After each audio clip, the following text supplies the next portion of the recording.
Hi friends नमस्कार जय जगन्नाथ मु आपणक प्रियर अपरूपा मु आपण पूजा फ्लेवर हाउस को स्वागत जनावि। दर्शक बंधु वर्षा वर्षा पागरे आम मान को कौन खायापी इच्छा हुए किसी गरमा गरम राइट ये गरमा गरम डिस्टर नाम हूँ चिकेन पकोड़ा। दर्शक बंधु आज मु आपण मानक पई गोटे चिकेन पकोड़ार न्यू रेसिपी नहीं आसी एथिरे टिके अलगा ट्विस्ट रही।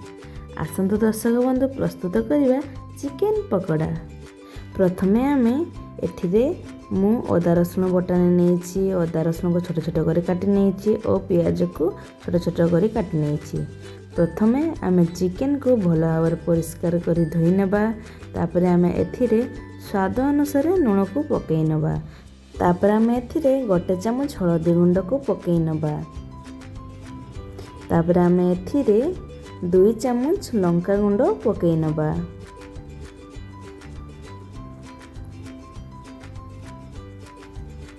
तापर आमे एथिरे चिकेन मसला को पकई नेबा तापर आमे एथिरे गोलमरिच गुंड को पकई नेबा तापर आमे एथिरे चिली सॉस को पकई नेबा। चिली सॉस पकई नै साला परे तापर आमे एथिरे टमाटो सॉस को मध्य ऐड करि नेबा।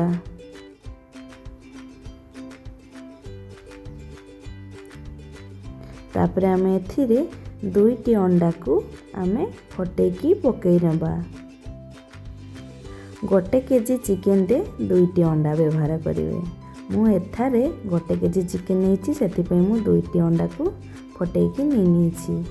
तापर आमे एथिरे कस्तूरी मेथी को पकई नेबा।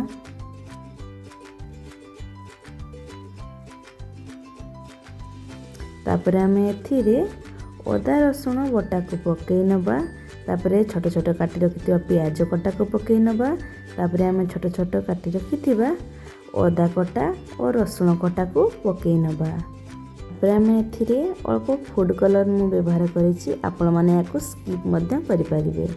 तापरे आमे याको भल भाबरे गोळै नेबा।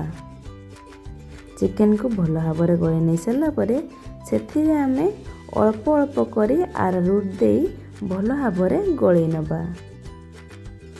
जेते पर्यंत चिकेन टी कोट न हो जाइछि सेते पर्यंत आमे आरारूट अल्प अल्प देकिना आमे गोळै नेबा। देखंतु चिकेन टी भल भाबरे कोट हो जाइछि। वर्तमान आम चिकेन टी भल भाबरे गोळै हो जाइछि। वर्तमान आमे चिकेन टी को आधा घंटा पई आमे घोड़ेकी रखिदेबा। आधा घंटा आमे चिकेन टी को रेस्ट दे देबा। चिकेन टी भल भाबरे मैरिनेशन हो जिवो। वर्तमान आमर आधा घंटा हो जाइछि। वर्तमान आमे गैस ऑन करी करेई बसई नेबा। करेई रे आमे करेई गरम हो पर सेथिरे आमे तेल को ढाली नेबा।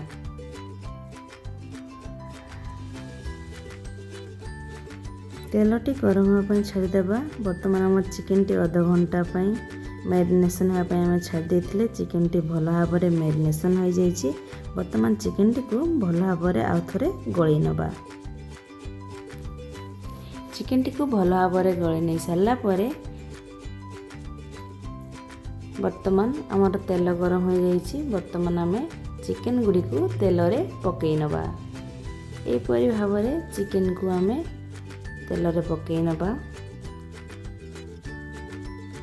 प्रथमे गैस रो फ्लेम को हाई करि नेबा।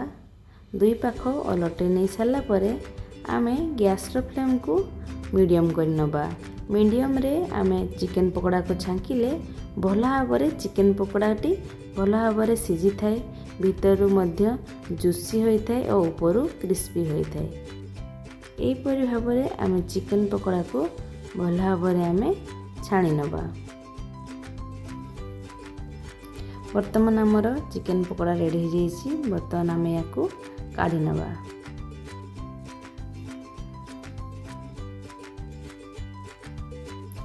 एपरि भाबरे आमे सेम प्रोसेस रे सब चिकेन पकोड़ा गुडी को आमे छाणी नेबा।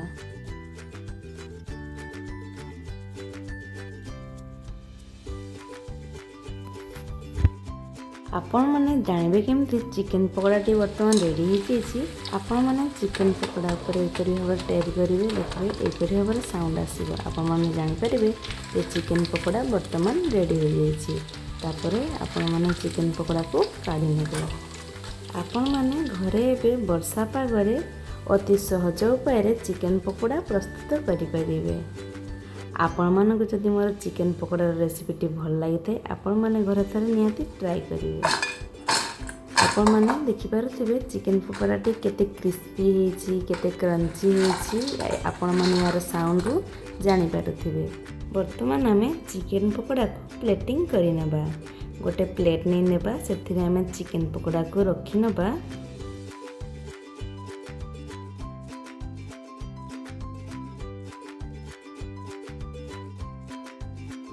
तापर आम चिकेन पकोड़ा ऊपर हल्का गोलमरीच गुंड को छिंची नबा तापर आम पियाज को स्लाइस करके काटी नबा तापर आम गोटे मो चटपटा चटनी बनई तार रेसिपी जदि आपण मानक दरकार आपण माने कमेंट करी मते जणाइबे मो आपण मानक रेसिपी निहाती शेयर करी और साथी रे लेंबू आपण मानक जदि मोर क्रिस्पी चिकेन पकोड़ा रेसिपी भल लगे थाए आपण माने घर थोड़े निहाती ट्राई करेंगे और मते कमेंट माध्यम रे जणाइबे रेसिपी केमिति होइतिला और केमिति टेस्ट होइतिला आपण मानक जदि मो रेसिपी भल लगी थाए तेबे लाइक शेयर कमेंट सब्सक्राइब करने को जमा भूलिबेनी। जय जगन्नाथ।